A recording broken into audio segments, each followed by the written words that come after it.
Dziś w odcinku Kazimierz postanawia pomóc Ziutkowi i Grażynie. Z żadnej krzywdy nie chcemy nikomu zrobić, no. Ja popełniłem błąd, ale chcę odzyskać córkę. Nie martwcie się, no. Nie zostawimy was z tym, tak. Coś się wymyśli. Dziadek z wnuczką mają poważne kłopoty finansowe. Ci ludzie wynoszą nam rzeczy z mieszkania. Zrobiłem im robotę, kilka miesięcy mi kasy nie płacą. Co się Dobrze dzieje? się pan czuje? Może wezwać pogotowie. Klient awanturuje się o zastawioną konsolę. Co pan wyprawia, proszę pana?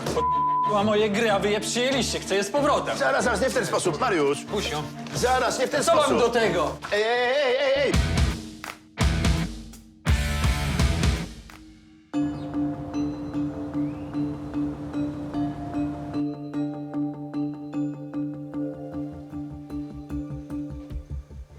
Mleko masz przygotowane? Tylko wystarczy je włożyć do podgrzewacza, okej? Dasz sobie radę? A co to ja pierwszy raz z nim zostaję? No nie, ale ja się boję, czy cię za bardzo nie obciążam. Przecież ja uwielbiam z nim zostawać. Dobrze o tym wiesz. Powiedz mi lepiej, jak tam przygotowania do turnieju. Jakiego turnieju? Ja nie mam czasu na takie zabawy, dziadek. Czyli co? Nie zgłosiłeś się, prawda? No nie, i nie zamierzam się zgłosić. Ja cię zgłosiłem. Jak to? No i po co? Przecież ja i tak tam nie pojadę. Ale dlaczego? Przecież jesteś świetna, zawsze byłaś. No ale i co z tego? Ja przecież mam małe dziecko, kiepską pracę i w ogóle inne problemy. No nie. Jakie problemy? Jakie problemy? Nieważne, dziadziuś, nie pojadę tam. Na szachach się nie zarabia, więc to w ogóle na nic nam się nie przyda. Ale mogłabyś wygrać ten turniej, no. Co ty mówisz? W ogóle to są światowe zawody. Przecież nie mam w ogóle naprawdę czasu na tę rozmowę. Jestem już spóźniona, proszę cię. Dobra, już idź. Widzisz, jaka mama uparta? Bu. W oczekiwaniu na klientów Mariusz i Angelika rozmawiali o zatrzymaniu Adriana przez policję. Ale co właściwie szef ci powiedział? Co, aresztowali go? Nie, zatrzymali go. Wiesz, był nalot na tę dilernię narkotyków czy coś takiego. Szczegółów nie znam, ale szefera zatrzymali. Ten to się potrafi wpakować koncertowo. Tak. Artysta od 7 boleści. Dobra, koniec ploteczek, robota wzywa. Dzień dobry. Dzień dobry. Dzień dobry. W czym możemy panu pomóc? Mam bardzo cenną rzecz. Nie wiem, czy jesteście zainteresowani. No, nie dowiemy się, póki nie zobaczymy. Proszę pokazać. Tak.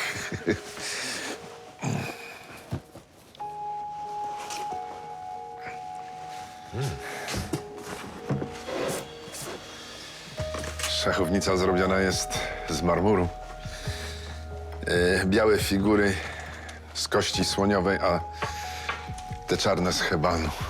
Zacna rzecz. Staruszek przyniósł piękne szachy. Takich egzemplarzy nie ma wiele na rynku. To była ręczna robota. Mogły naprawdę dużo kosztować. A skąd pan ma taki zestaw, jeśli wolno spytać? Wiele lat temu dostałem je od Petrosjana. Petrosjana? Tego Petrosjana? Tego Petrosjana. Widzę, że pan się zna na tym. Rzeczywiście, to jest tabliczka z dedykacją. On był, zdaje się, mistrzem świata, prawda? A był. A ja z nim wygrałem. Ale poza konkursem ja nigdy nie byłem mistrzem. Ale od Petrosjana dostałem w prezencie właśnie te szachy jako wyraz uznania. A dlaczego chce pan ich się pozbyć? Wie pan, chciałem, żeby moja wnuczka, która też gra w szachy, pojechała na turniej szachowy do Szwecji. Podobne zestawy chodzą po 10 000, 20, a nawet 40 000 złotych. Tak? Ale takie jak te, no, tak około 10 000. Ja myślę, że pod zastaw możemy panu dać 4000 złotych.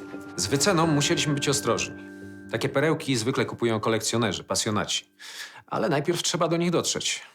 Nie mogliśmy zaproponować za dużo. Ale słodziak. Śpi i nic mu nie przeszkadza. Naprawdę to jest wszystko, co mogę dać. No ale pana koleżanka mówiła, że to jest warte 10. No tak, ale to jest cena szacunkowa. Każdy zestaw jest trochę inny. To może chociaż połowę pod zastaw. No nie możemy tak ryzykować, no. No ale dobrze, mogę w drodze wianku dać panu 4500. Ale to jest ostatnie słowo. No jak mus, to mus. To ja w takim razie wypiszę umowę. Mogę prosić dowód? Tak, tak. Proszę.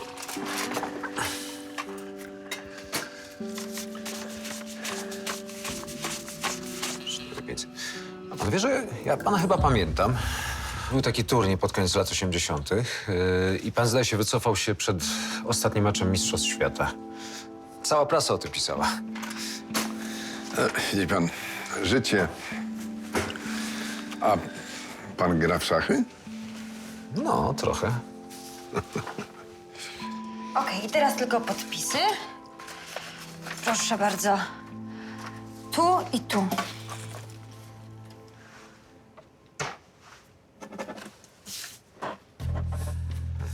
Jeden dla mnie. Tak.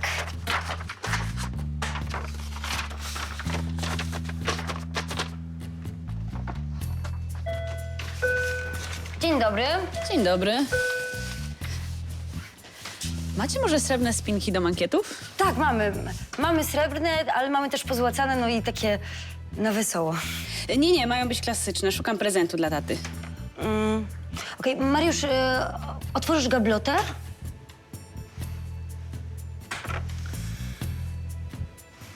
Mariusz, Przepraszam bardzo. To ja nie będę przeszkadzał. Dokończymy partyjkę może innym razem. Do widzenia. Do do widzenia.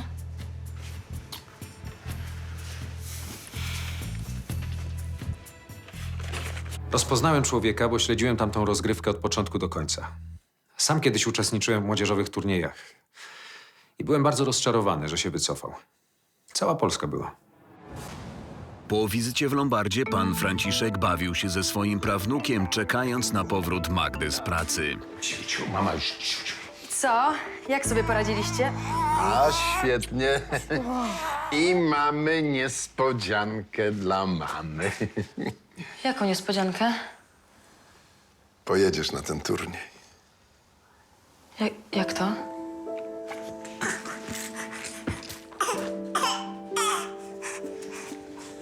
Tak to.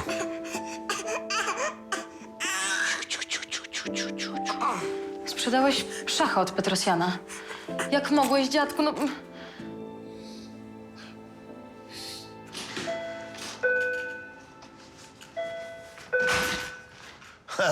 Cześć pracy. Cześć, szef. Cześć, Kazimierz. No i powiedz, co ten Adek znowu nawywijał? A nie tym razem. Znalazł się po prostu w niewłaściwym miejscu, no. Poszedł na jakiś performance do tego Hofera i wpadła tam policja. Dlaczego? Dostali jakiś cynk, że miały być tam narkotyki, no i gliny zrobiły nalot. A, Hofer znowu kombinuje z marihuaną. Nie tym razem. Hofer zrobił wszystkich w bambuko. Wiesz, policja myślała, że handluje jakimś ekstazy, a to były zwykłe cukierki. No to do niego nawet podobne. No, ale może mieć kłopoty, bo gliny się wkurzyły. Dzień dobry. Dzień dobry. Dzień dobry. Przepraszam bardzo, no. Chcielibyśmy w ogóle dostać adres Oliwki. Wiemy, że go znacie, bo przecież ona u was zastawiała kolczyki. Przykro nam, ale nie możemy wam dać adresu. No ale, panie Mariuszu, no po starej znajomości, no to no jak, no? Ziutek, ten wasz cały zięć Sławomir wyraźnie nam powiedział, że jak to zrobimy, to poda nas do sądu. No nie możemy, no przykro nam. Ale przecież my z żadnej krzywdy nie chcemy nikomu zrobić, no. Ja popełniłem błąd, ale chcę odzyskać córkę. No, tyle się znamy. Dlaczego nam to robicie? Dlaczego się na nas wypinacie? Pani Grażyno, nie wypinamy się na was, no ale nie możemy wam podać adresu. Ale nie martwcie się, no. Nie zostawimy was z tym, tak. Coś się wymyśli. Będzie dobrze. Nie lubiłem się mieszać w czyjeś rodzinne sprawy, ale Ziutek naprawdę wychodził na prosto. Postanowiłem pośredniczyć w tym bolesnym konflikcie. Kazimierz zajął się sprawą córki Ziutka i Grażyny, a tymczasem praca w Lombardzie przebiegała prawie zupełnie normalnie. A co pan mi tu za śmietnik robi? Proszę to zabrać. Ale to jest zabytek. Wart kilkaset złotych. Kilkaset złotych? Za kilkaset złotych to ja sobie mogę nowy kupić. A to... To działa w ogóle? Jakby działał, to by nie był zabytek. Proszę pana, niech pan to weźmie na złom. Nigdzie się nie ruszam. Pani to musi przyjąć. Muszę? Nie, proszę pana, ja nic nie muszę. Ale jak pan chce, to może sobie pan tutaj sterczeć. Do widzenia.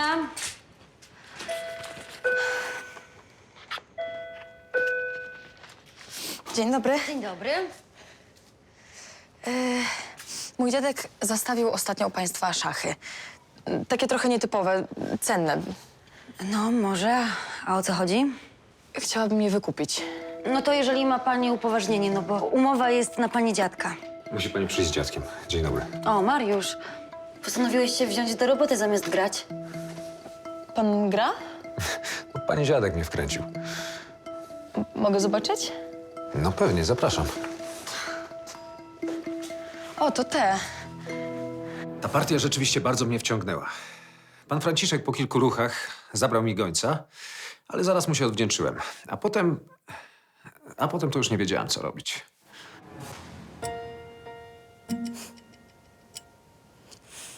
No, widzę, że dziadek panu nie ułatwia. Zawsze taki był. Żadnej taryfy ulgowej. No, nie da się ukryć. No, ale dziadek mówił, że pani świetnie gra w szachy. Podobno jedzie pani na turniej, tak? Nie, nigdzie nie jadę. Dlaczego? No, mam inne problemy, niestety. Szachy ich nie rozwiązują. No właśnie, ja chciałam wykupić te szachy, ale jakby się dało w późniejszym terminie, jak trochę zarobię. Jest szansa, żeby ich nie sprzedawać, nawet jak się skończy termin? No to jest dużo zamrożonej gotówki. Nie wolno nam tak robić. Ja wiem, ale bardzo pana proszę. Musiałam naprawić dach i zapłacić za to kilka tysięcy. Ten właściciel firmy nie chce już dłużej czekać, domaga się zwrotu i no nie mam teraz pieniędzy. No nie wiem. Ale może mogę zrobić dla pani wyjątek.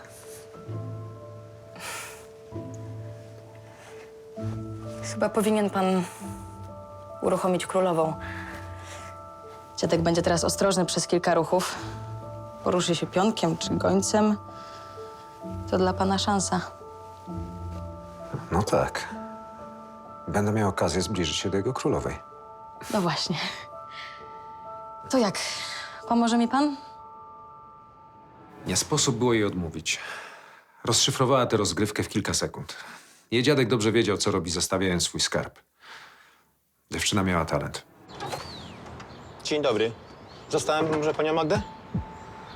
Nie ma. A kim pan jest? Jakieś 2 miesiące temu robiłem wam remont dachu. A, pamiętam. No i co, coś nie tak? No bardzo nie tak. Pańska wnuczka ze mną się nie rozliczyła do dzisiaj. Proszę zobaczyć. Dała mi 2000, a powinna 4 razy więcej. No ale Madzia mi mówiła o znacznie niższej kwocie niż to wynika z pana papieru. Możliwe, bo to było rozdzielone na raty. Mało tego, udzieliłem jeszcze rabatu, bo mnie ubłagała. A teraz to taka wdzięczność? Ja pana bardzo przepraszam. Ale pańskie przeprosiny mnie nie interesują. Interesuje mnie kasa. Ja swoją robotę wykonałem dobrze, zrobiłem wam liczbę, pokrycie dałem, na łeb wam się nie leje. Bardzo pana proszę. Moja wnuczka bardzo mało zarabia, moja emeryturka jest cienka. A może pan zrozumiałby też mnie? Ja też mam dzieci, dom. Ale my naprawdę nie mamy z czego zapłacić, no. Nie ruszę się stąd, dopóki nie wróci pani Magda. Ja chcę swoją kasę. No dobra, niech pan wejdzie. Ile za to dostanę pod zastaw? A, takie coś. To ja się na tym nie znam. Mariusz! Tak? Proszę się zastanowić. Rzucisz okiem? Przepraszam. Co my tu mamy? Konsolę mam pod zastaw. Ma te całe osprzęty, te kindepty, czy jak to tam się nazywa. No widzę, że sprzęt nie jest nowy, ma swoje lata. Działa? Działa i to bez przerwy. Już mam tego dość, chcę się tego pozbyć z chałupy. Co, pewnie dzieciaki cały czas przed telewizorem grają. Dzieciaka to ja bym strzeliła przez łeb raz i drugi, byłby spokój. Mój stary cały czas łupie. Żadnego pożytku już z niego nie ma. Śmieci niewyniesione, kran od miesiąca czeka na naprawę. No, takie gry potrafią wciągnąć. No, ty coś o tym wiesz, nie? Siły już nie mam, cały czas tylko piwko, rąbanki, strzelanki, jakieś piłki. Ostatnio sąsiedzi nawet policję wezwali. Urządził sobie z kolegami jakieś mistrzostwa piłkarskie. Stadion nawet zdemolowali. Stadion, czyli że duży pokój. Słów normalnie brakuje. To ile? Niektórzy mężczyźni to nigdy nie dojrzewają. Rozbawiła mnie ta historia, ale w sumie to współczułam tej kobiecie. O dobra, tym kucasz i teraz hukowy. Michak, teraz, kurde! A, wciśnij mi A. Dobra, czekaj na snajperkę. No. O, proszę, kolejny. Długo pan się jeszcze tak będzie bawił? No muszę sprawdzić wszystkie guziki, czy działają, wie pani. A chyba nie działa. Działa, wszystko działa. Ile za to dostanę? Dobra. No, wie pani, sprzęt jest używany. Nowy kosztuje 2000, mogę dać 500. O, nowy to nawet 2,5. A w takiej konfiguracji jak ten tutaj, to może nawet i więcej. Są 2 pady, moduł z kamerą na wypasie. Młody, to nie jest twoje podwórko, to się nie wtrącaj, okej? O, on ma rację. Wie dobrze, ile to jest warte. Ja się nie dam oszukać. 1500 co najmniej chcę. Trafił się znawca.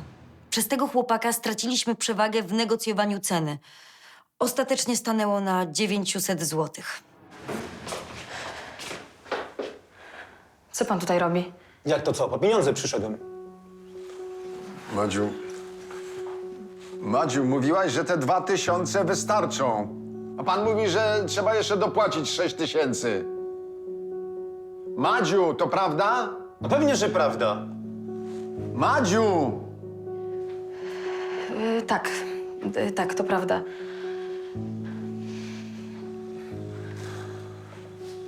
Dlaczego mi o tym nie powiedziałaś? Byłeś w szpitalu wtedy. Nie chciałam cię martwić. Chciałam wziąć pożyczkę z pracy, ale okazało się, że jest długa kolejka i trzeba było długo czekać. No, nieważne. Ale mnie to nie interesuje. Chcę kasę.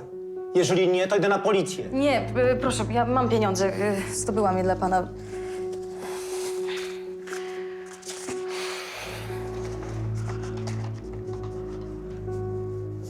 No ale chwileczkę.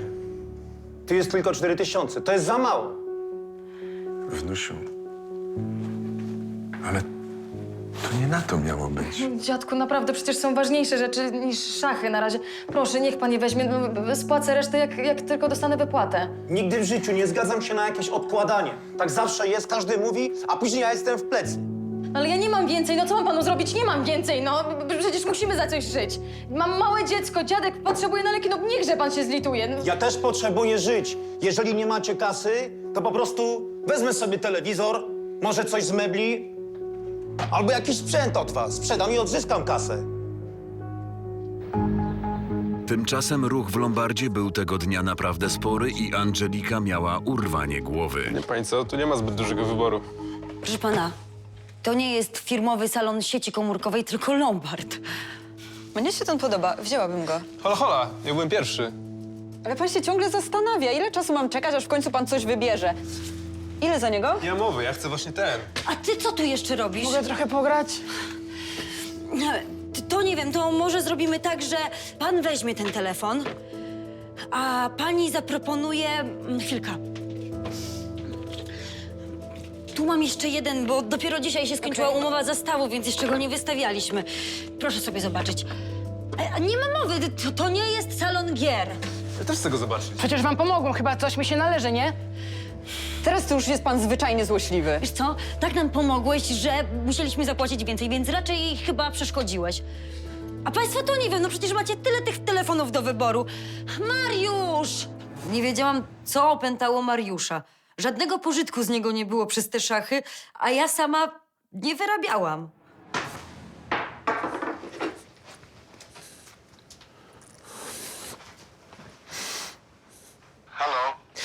Panie Franciszku, zbiłem panu gońca z C3 i... Proszę to zostawić. Zaraz wezwę policję.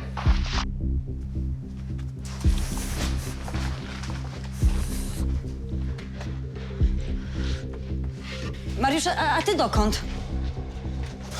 Muszę iść.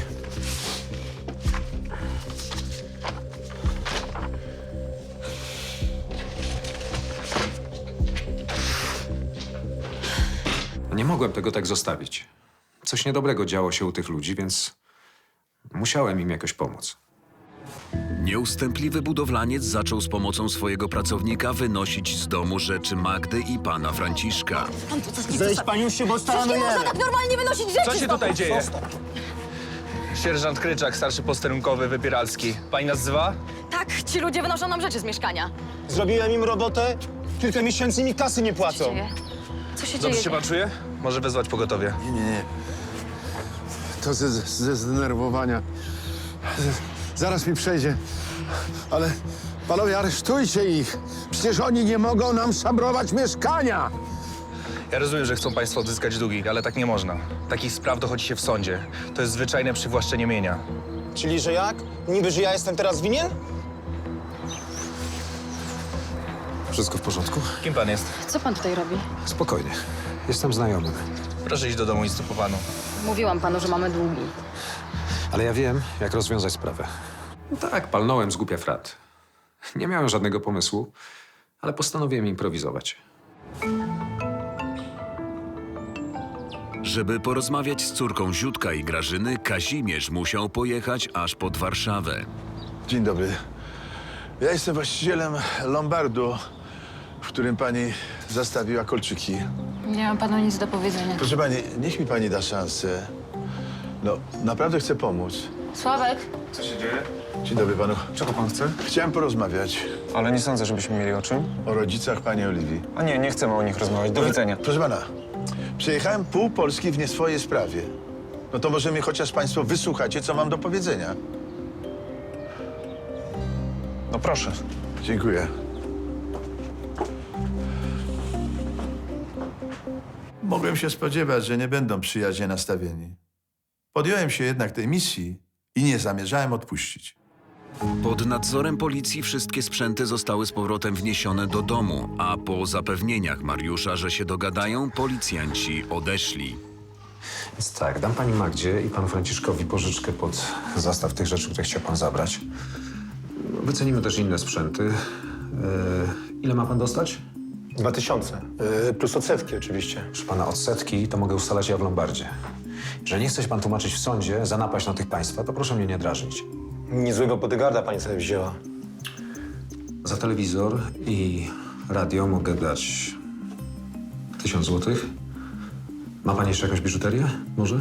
Tak, mam. Proszę.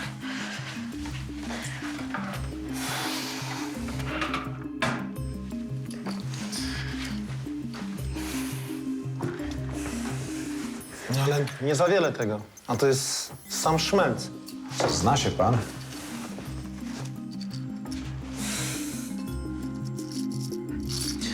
Ale macie państwo na pewno jeszcze jakieś telefony. No tak, ale nie możemy zostać bez telefonów. Nie, spokojnie, to tylko na jakiś czas. Znajdziemy w Lombardzie jakiś tańszy model, tylko na przetrwanie. Wkurzał mnie ten koleś. Długi długami, ale czasami ludziom trzeba okazać trochę serca. Pożyczka z Lombardu to było jedyne wyjście. Czego pan właściwie od nas oczekuje? Oliwia nie ma nic do powiedzenia tym ludziom. Raczej rodzicom chciał pan powiedzieć. Na miano rodziców to trzeba sobie zasłużyć. Ci ludzie to zwykła patologia. Sławek. A co, może nie? Ojciec wiecznie narąbany, a matka nigdy końca z końcem związać nie umiała. Proszę pana, ja to wszystko wiem. I oni też rozumieją swoje błędy. Chcą je naprawić. Tylko tutaj nie ma co naprawiać. Oliwia ma do nich wielki żal. No ale wy też nie jesteście w porządku. Zniknęliście, a pani Oliwia, Ani do ojca, ani do matki się nie odzywała przez kilka lat. Uciekła z domu, bo nie mogła znieść życia z nimi. Ja jej pomogłem. Dzięki mnie wyszła na ludzi, inaczej byłaby taka sama jak oni. Proszę pana, jeżeli pan pozwoli, chciałbym porozmawiać z panią Oliwią, co? Nie chcę już do tego wracać. Pani rodzice też nie chcą wracać do starych spraw. Ziutek już nie pije, stara się. Chcą rozpocząć wszystko od nowa. Nie jestem na to gotowa. Im dłużej będzie pani zwlekała, tym będzie trudniej i może pani nie zdążyć. Mam dosyć tej rozmowy.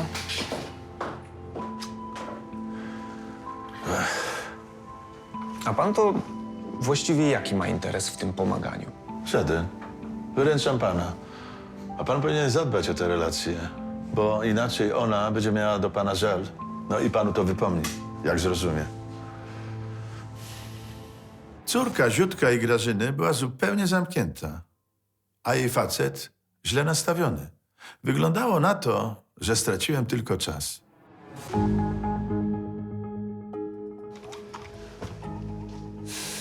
No niestety wychodzi 1800. To i tak za dużo.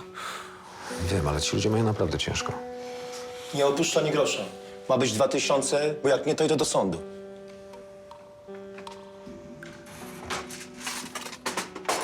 Dorzucę 200, najwyżej mniej zarobimy.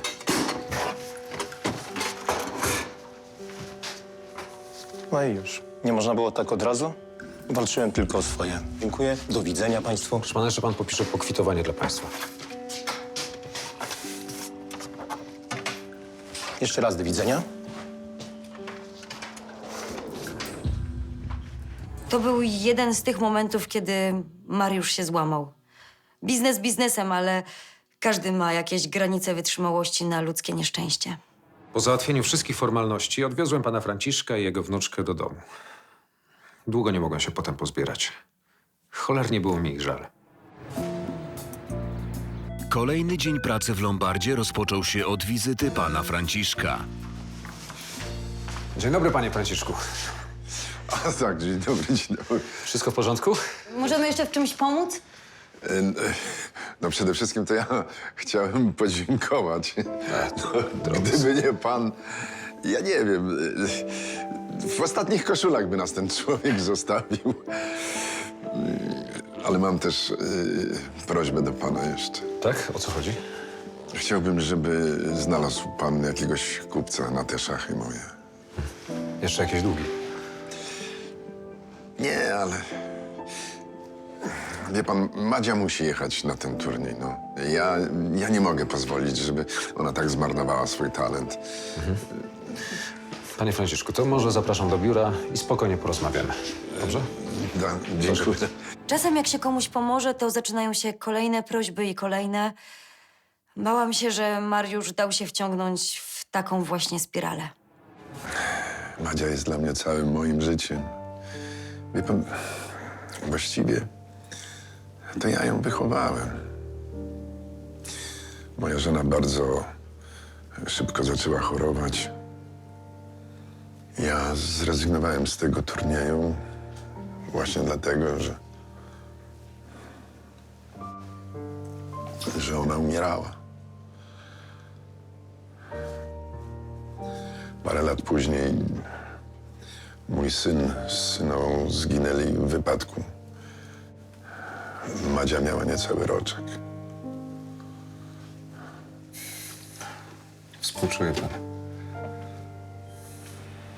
Ja nie żałuję, że zrezygnowałem z tej gry.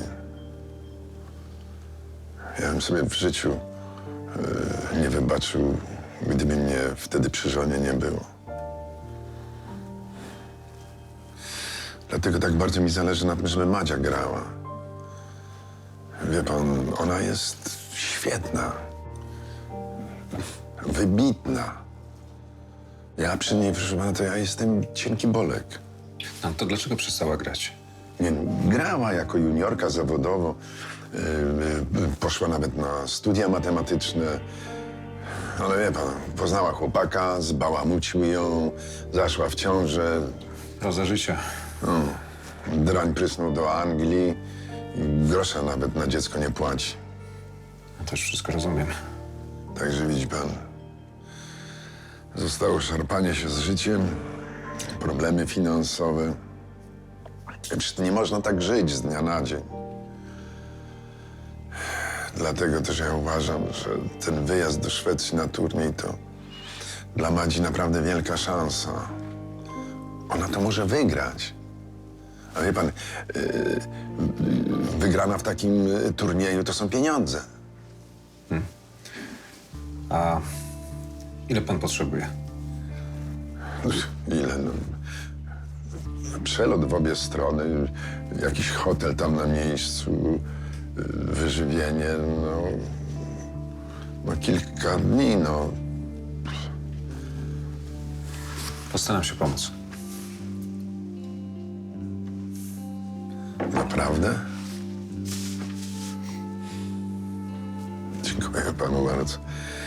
Wie pan, to jest ostatnia ważna rzecz w życiu, którą muszę zrobić. Dziękuję panu.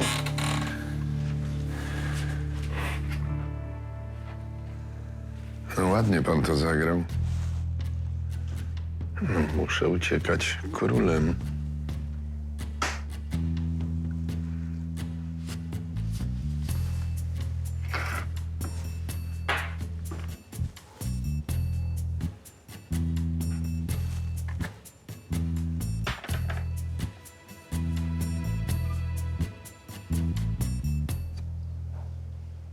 Historia pana Franciszka mnie wzruszała. Tak bardzo wierzył w swoją wnuczkę, że musiałem mu pomóc. No nie mogłem inaczej. A poza tym na szachownicy znowu zabił mi ćwieka. Dzień dobry. Zastałem szefa, chciałbym się z nim widzieć. Niestety nie, ale zdaje się, że on wczoraj był u państwa. No tak, właśnie w tej sprawie chciałem się z nim zobaczyć. Panie Franciszku, do widzenia. Dziękuję bardzo. Dobrze, to ja może zapraszam. No cóż było robić? No, zadzwoniłem do Kazimierza, że ma niespodziewanego gościa. A męża córki Ziutków zaprowadziłem do biura. Proszę. Szef dzwonił i mówił, że będzie dosłownie za chwilę. Dziękuję bardzo. Ciekawa rozgrywka. No i piękny komplet szachów. Nowy nabytek? Nie, no to akurat zastaw od klienta.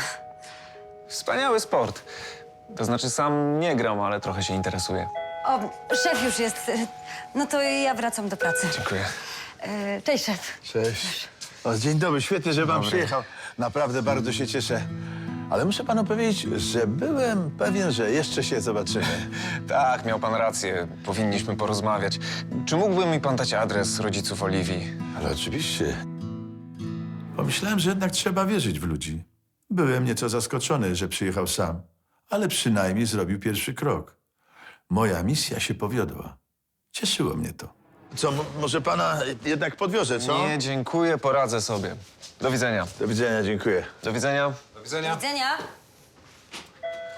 No, jest szansa, że u Ziutku się wreszcie jakoś to wszystko poukłada, no. No i pięknie, no. Tak. Co się dzieje? Co pan wyprawia, proszę pana? Odpierdziła moje gry, a wy je przyjęliście. Chcę je z powrotem. Zaraz, nie w ten sposób, Mariusz. Puść ją. Zaraz, nie w ten Co mam sposób. do tego? Ej! Już, dobra. Grzeczniej, grzecznie. Angelika, o co tu chodzi? No, pani zastawiła u nas wczoraj konsolę z grami. Aha. Mariusz, załatw to. Tak, słucham. A ja ją chcę z powrotem. I jeszcze umowa. Proszę pana, to nie wystarczy.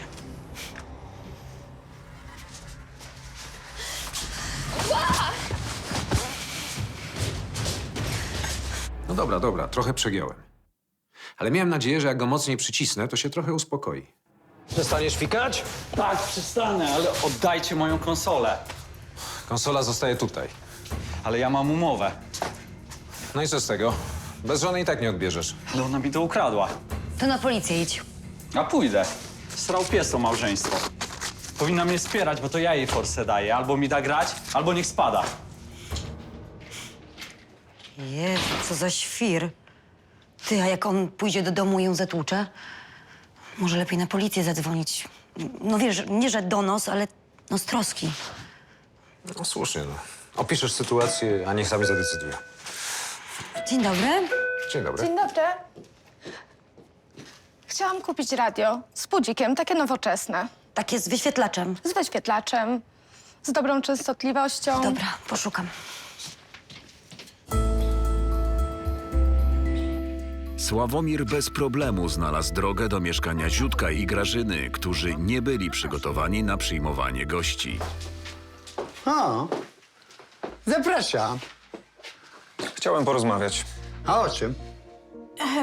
Przepraszamy bardzo, mamy tutaj taki mały Tak, nieporządek. właśnie chciałem sprawdzić, jak sobie radzicie. Czy coś się zmieniło, skoro tak chcecie kontaktu z córką? No, chcemy oczywiście, no a gdzie Oliwia? Dlaczego nie przyjechała z panem?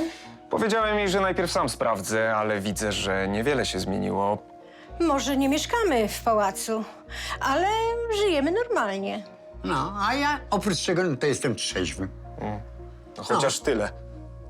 A po co pan przyjechał? Mam dla was propozycję. Nie do odrzucenia. Tutaj jest 10 000. Mam nadzieję, że to wystarczy, żebyście nam dali spokój.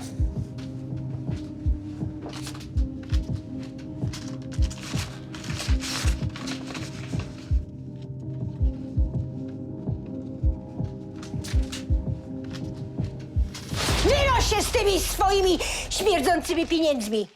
Podły jesteś. My tylko chcemy odzyskać córkę. Rozumiesz?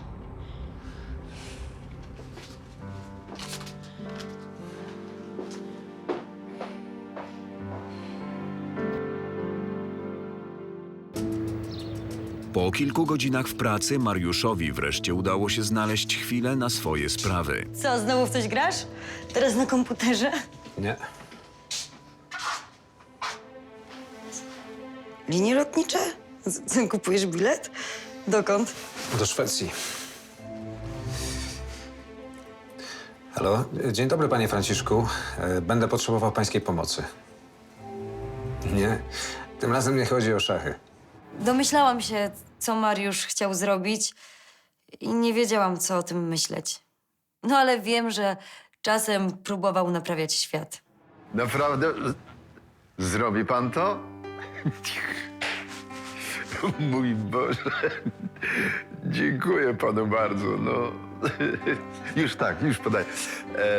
Więc tak, Magdalena Nieborowska, urodzona 25 maja 1993 roku. No. Co jeszcze? A, tak, numer. Madziu, podaj mi swój numer dowodu osobistego. A po co ci to? No daj, no muszę wiedzieć. No. Już chwileczkę, już. ADE 01, tak. Zapisał pan? No to świetnie. Nie. To ja dziękuję, naprawdę. Oczywiście, powiadomię, tak. Dziękuję bardzo, do widzenia.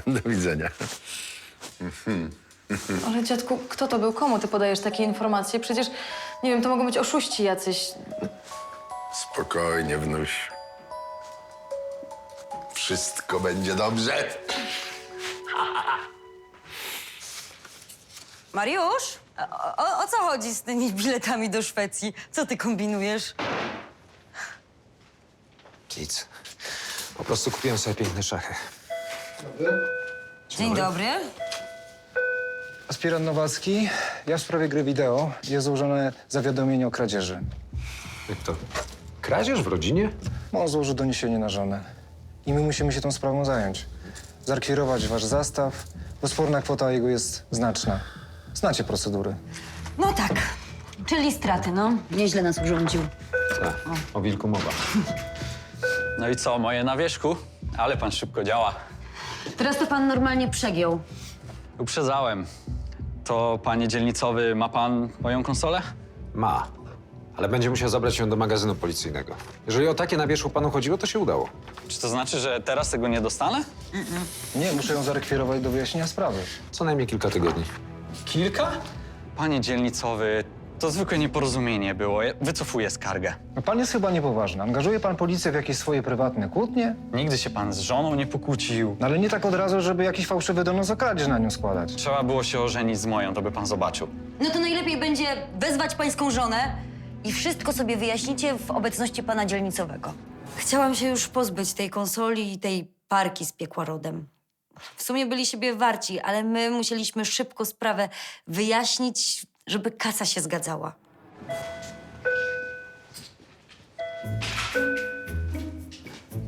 Myszko, kochanie moje, no powiedz panu dzielnicowemu, że to nieporozumienie było, pomyłka tylko. Co, przez pomyłkę mnie zakapowałeś na policję? Słońce, przepraszam, głupi byłem, że cię posądziłem. No, głupi jak but. Panie dzielnicowy, okazało się, że żonka moja kochana chciała mi niespodziankę zrobić i na weekend do spa mieliśmy jechać. Na rocznicę ślubu. A ja głupi, no panie dzielnicowy, no niech pan nam odpuści, ona nigdy mi nie wybaczy.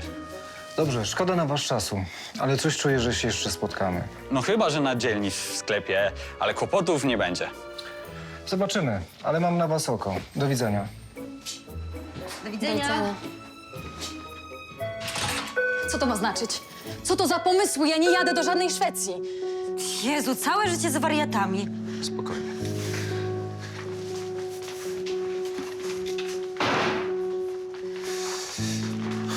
Zapraszam do biura.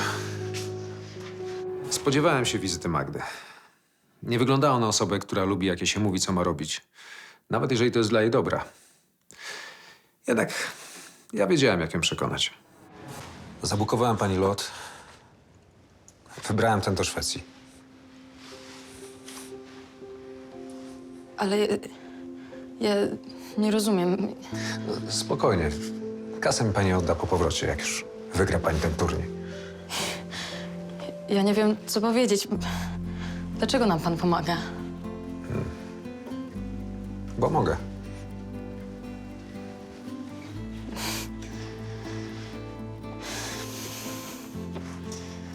Musi pan wycofać gońca na A1. No i poleciała. Zrobiłem dobry uczynek i dobrze się z tym czułem. A co innego miałem robić w życiu? Dla kogo miałem się starać? 2 tygodnie później pan Franciszek znowu odwiedził Lombard. Był bardzo szczęśliwy. Dzień dobry, panie Franciszku. Pewnie pan już słyszał. Tak, widziałem rozgrywkę w internecie. Wygrała. Naprawdę wygrała i to dzięki panu. Nie. Wygrała dlatego, że ma kochającego dziadka, który wierzy w nią najbardziej na świecie. A ja, panie Franciszku, kupiłem sobie tylko piękne szachy.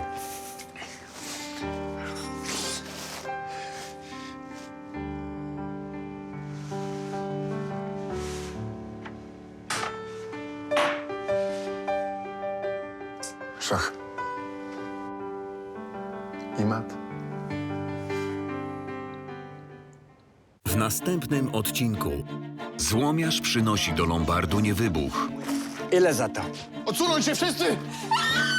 Lolek pomaga Kazimierzowi w negocjacjach. Naprawdę miałeś tego drugiego kupca na ten obraz? To był blef. Adek wdaje się w awanturę z cyganami. Adam, zostawcie, czekaj no. Zostaw dzieciaka. O co chodzi? Ukradł mi pierścionek. To po prostu z nami się zmierz. Hofer doznaje artystycznego natchnienia. Podobne. Pięknie. To pani mnie sprowokowała. Więcej informacji o serialu na naszej stronie, na Facebooku i Instagramie.